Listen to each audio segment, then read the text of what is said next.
கூலியிலேருந்தே ஆரம்பிச்சுதான் நினைக்கிறேன். முதல்ல மக்களுக்கு நன்றி. 35 நாள் கிட்ட கூலி தியேட்டரில் ஓடிச்சுன்னு நினைக்கிறேன். நான் வசூல் அதை பற்றி பேச விரும்பல. ஒரு லாபகரமான படம்னு சன் பிக்சர்ஸ் சொன்னாங்க. 1000 விமர்சனங்களை தாண்டி அந்த படம் 35 நாள் ஓடினதுக்கும் இல்லை இவ்வளோ தூரம் வசூல் பண்ணதுக்கும் மக்களுக்கு மிகப்பெரிய நன்றி. அதில் வந்த கிரிட்டிக்ஸ் வந்து நிறைய விஷயங்கள் என்னை யோசிக்க வச்சிருக்கு. எப்படின்னா, ஸோ இதுதான் எங்கிட்ட இருந்து எதிர்பார்க்குறாங்க, இந்த மாதிரி கதை சொல்கிறது தான் எதிர்பார்க்குறாங்கங்கிற வரைக்கும் நிறைய விஷயம் நானும் அதில் லேர்னிங்காக எடுத்திருக்கேன். அதுக்கடுத்து ரஜினி சார், கமல் சார் படம் கூலி ரிலீஸ் ஆகிற டைமில் 2 பேருமே மீட் பண்ணேன். அண்ட் 2 பேருமே இந்த மாதிரி ஒரு படம் பண்ணலான்னு சொன்னாங்க. எனக்கு அது மிகப்பெரிய ஆப்பர்ச்சுனிட்டி. கிட்டத்தட்ட 46 வருஷம் கழிச்சு 2 பேரும் ஒன்று சேர்றாங்க அப்படின்னா, ஒரு 1.5 மாதம் சின்சியராக எழுதினேன். முடிஞ்ச அளவுக்கு ட்ரை பண்ணேன் 2 பேரையும் வச்சு ஒரு படம் பண்ணுறதுக்கு.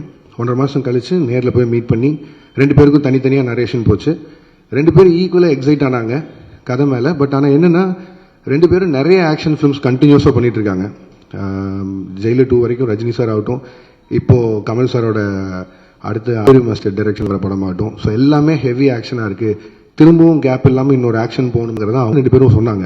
அந்த கேப்பில் வேற என்ன பண்ணலாம் அப்படின்னு யோசிக்கும் போது மைத்ரி பிக்சர்ஸ் வந்து அவங்க எனக்கு கிட்டத்தட்ட ஒரு 6 இயர்ஸ் முன்னாடியே ஒரு அட்வான்ஸ் கொடுத்துருந்தாங்க.